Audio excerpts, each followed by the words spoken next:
So this is really cool.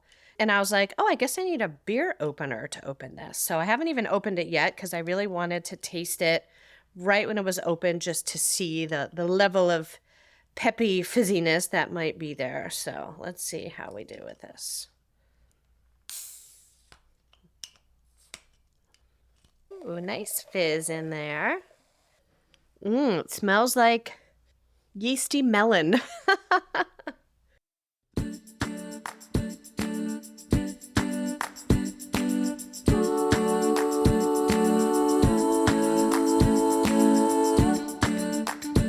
Hello and welcome to this week's Sip with Nikki. I'm your host, Nikki Lamberti. If you are a first-time listener, thanks for joining in. So excited to have you here. And if you are a regular listener like Kimmy in Michigan, I got to give you a shout out and thanks for being a loyal listener. Not only does Kimmy listen to the podcast, but she recently placed an order for some of our 2021 Sollevato Sangiovese that will be shipping to her, and I hope you enjoy every last sip. If you haven't tried our Sangiovese yet, or you already drank it and need some more, we are approaching sellout of the 2021 at the time of this recording. I'll put the link in the show notes for my website, sollevatowines.com, and make sure you use the discount code PODLISTENER at checkout for 10% off your order. Again, that code is PODLISTENER, all one word, uppercase, PODLISTENER, for 10% off your order, and we can ship to the majority of states. So recently, I was perusing the wine section in my local Trader Joe's here in Northern California. And yes, we have Trader Joe's in Northern California. And yes, I do shop in the wine section there. From time to time, I need to spend some time there and get a good feel for what is the rest of the country drinking, because I know that my perception and my accessibility to wines is skewed living where I live in a very celebrated wine country here in Sonoma County. And I usually buy my wines at the wineries themselves and through different wine clubs because I can.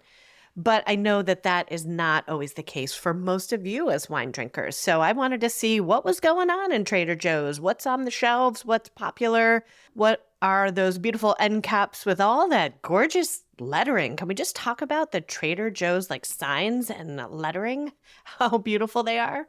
And as I was looking at what was available, there was a section that caught my eye on Pét Nat, P-E-T-N-A-T, which is fairly new to most people, an interesting category of wine. And I haven't talked about it yet on the podcast. So this week we're going to jump into what the heck is Pét Nat? How is it made? How is it similar or different to other sparkling wine styles that you might be familiar with? Why should you be drinking it, and what should you be drinking it with? So here we go with everything you need to know about Pét Nat.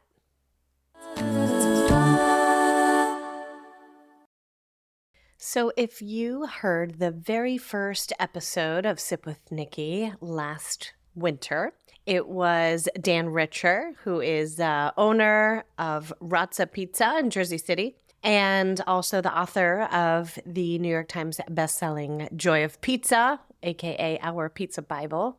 We just had that book on the counter this morning as we were making pizza dough.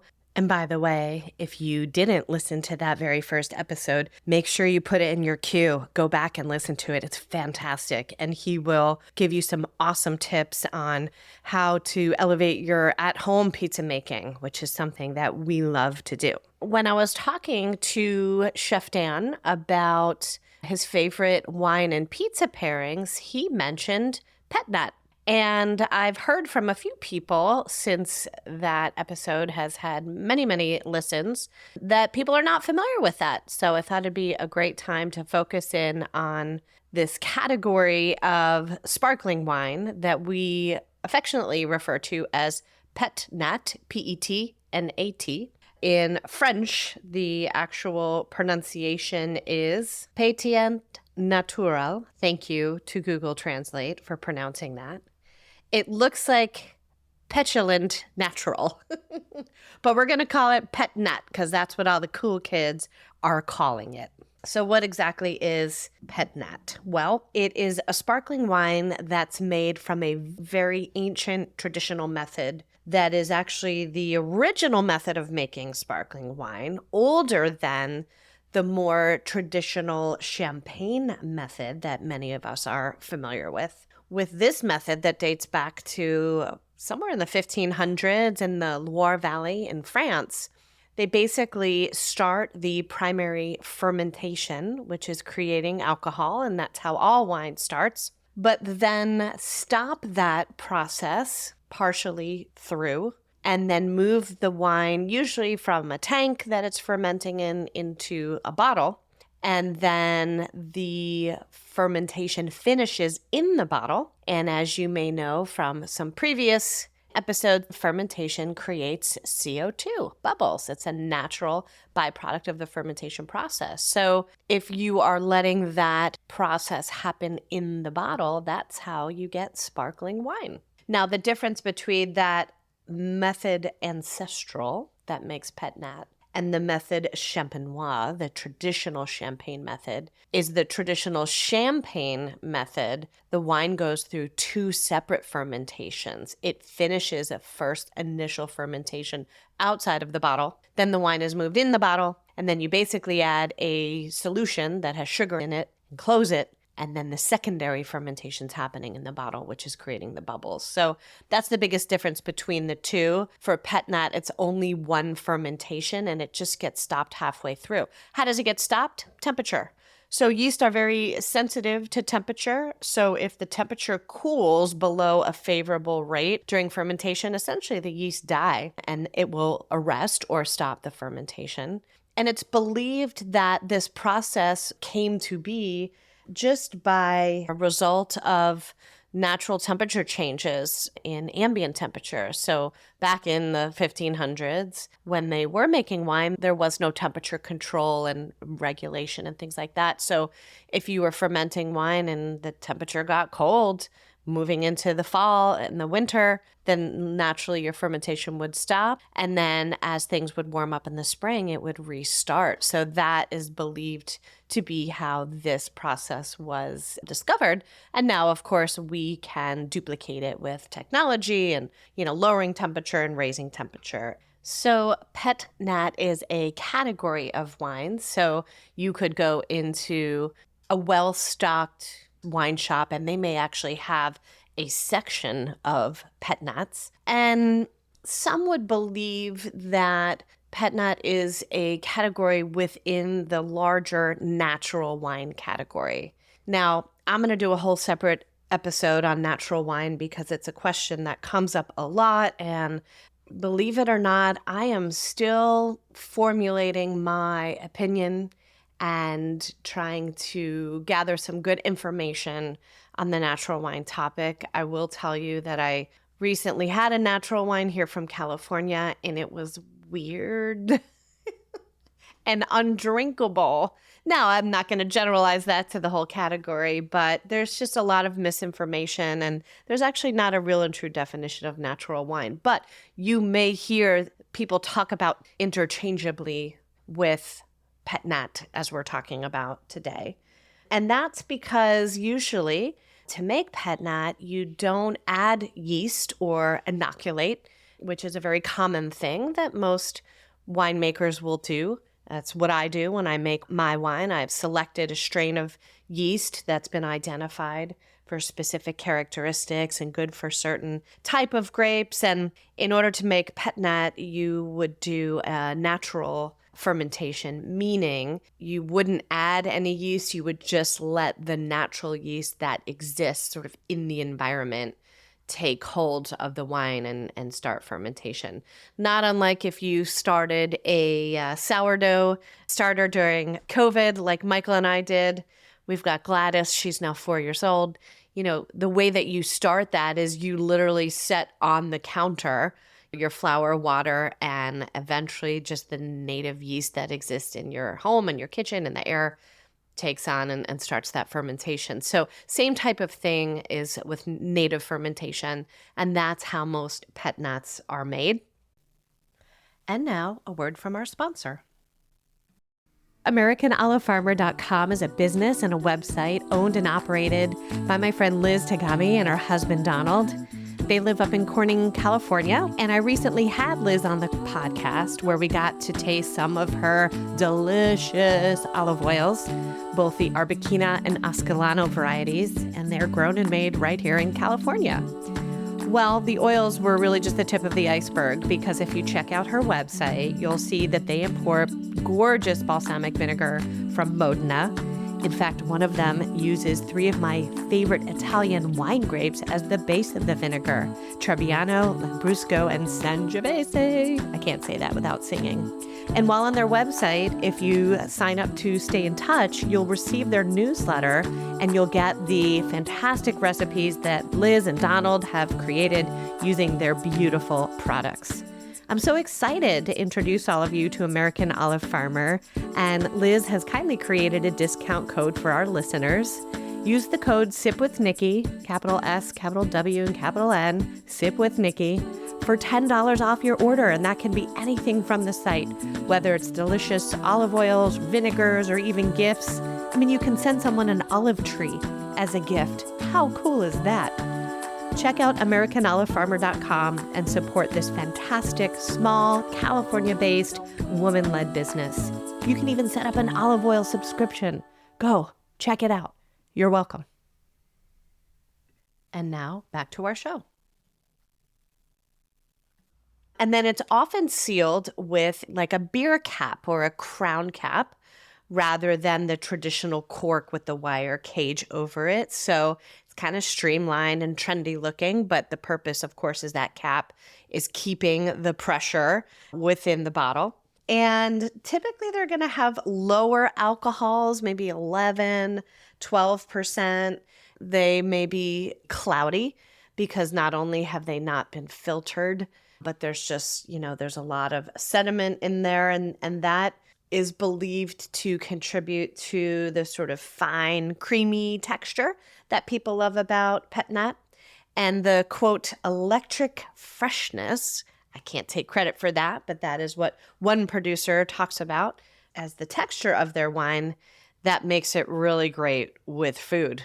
And we've talked in previous episodes about food and wine pairing and how things with great acidity, natural high acidity, they give that tartness and freshness on the palate, which can be a really great complement to rich foods and fatty foods. So I can totally understand why Dan likes Pét Nat with pizza.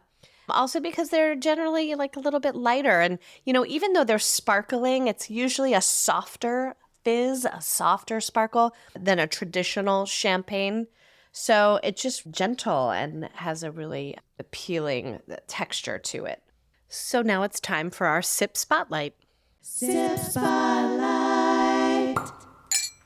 And so in Trader Joe's, I picked up this Pét Nat, beautiful golden cloudy wine with a crown cap on top. And it's called Amuse Bouche. And the producer is Pierre et Antonin. And I spent some time on their website, which I will share in the show notes today. 2 young French guys who actually met in New York, and their story is very cool about their passions for wine. And they make different wines, not just this one, but I love what is written on the back of this Pét Nat 2023. It says, this wine, produced using the ancestral method, is the result of a natural fermentation of our finest grapes. It contains no added yeast, sugars, or sulfites. We do not intervene, but simply support the winemaking process to allow nature to do its work. It's been a while since I've tasted a Pét Nat, and I've probably only tasted, 3 or 4 in my life. So this is really cool. And I was like, I guess I need a beer opener to open this. So I haven't even opened it yet because I really wanted to taste it right when it was open just to see the level of peppy fizziness that might be there. So let's see how we do with this. Ooh, nice fizz in there. It smells like yeasty melon. But in a good way. I know that sounds like a weird description, but that's the first thing that came to mind. First I get the yeasty, bready, like brioche, like you're in a bakery. And then some nice, like honeydew melon tones underneath it. There was a nice mousse, we say, or foam, on the top from the fizz, but it settled pretty quickly from the CO2. Let me see how it tastes. That's pleasantly pleasing. Nothing offensive about it at all. Nice, fun fizz, fun bubbles. Yeah, that's very nice, very drinkable. I could see how that could be a very fun pairing with rich food or spicy food, Chinese food, pizza. It's really nice. It's different. It is light. Light in weight, light in how it dances on the palate. Probably off dry, so not completely dry. Very mild hint of sweetness, but in a positive way. Yeah. And according to my favorite wine app, Vivino, it says that this is a blend of both Chardonnay and Pinot Noir grapes, which is pretty typical in traditional champagne. Those are actually the two grapes that are most widely used, Chardonnay and Pinot Noir. Pinot Noir being a red grape, but again, if you get it off the skins pretty quickly, you can still make a wine that's, quote, white in color like this one, even though some of the grapes in there are Pinot Noir. Again, I hesitated because some of the, quote, natural wines that I've tasted are just really funky, because one of the things that they don't use is additional sulfur. And the reason we use sulfur in wine is because it's antimicrobial. It will protect the wine from any weird spoilage bacteria that can get in and give your wine funky, stinky flaws. And this does not have that at all.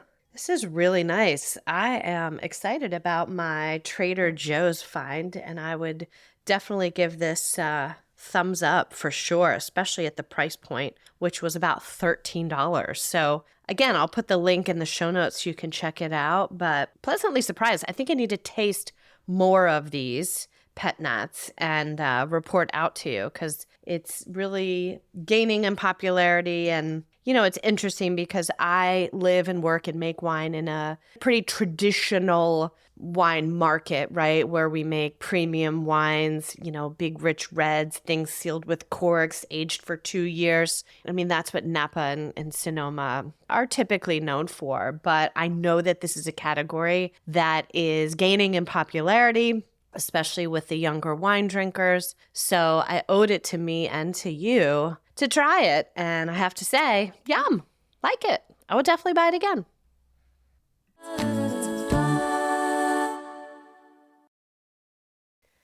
So clearly, I was pleasantly surprised with that lovely $13 bottle from Trader Joe's.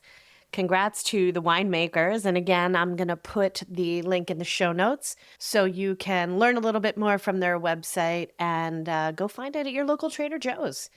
I have to say that after I finished recording this, I had that bottle open and Michael had just made a beautiful butternut squash ravioli in a brown butter sauce. And the rest of that bottle went down very easily as a great pairing with that rich kind of fall-like meal. So really, really enjoyed it. And Michael was even like, wow, that was really good. And he couldn't believe that it was a $13 bottle of wine. If you haven't grabbed your Solvato Sangiovese, my delicious medium-bodied red wine that's also great with pizza and pasta and all your favorites, visit SolvatoWines.com and don't forget to use that discount code PODLISTENER. Questions, requests, feedback, ideas for guest or future topics? Send me an email, Nikki@sipwithnikki.com. Looking forward to catching up with you next week, but until then, sip well.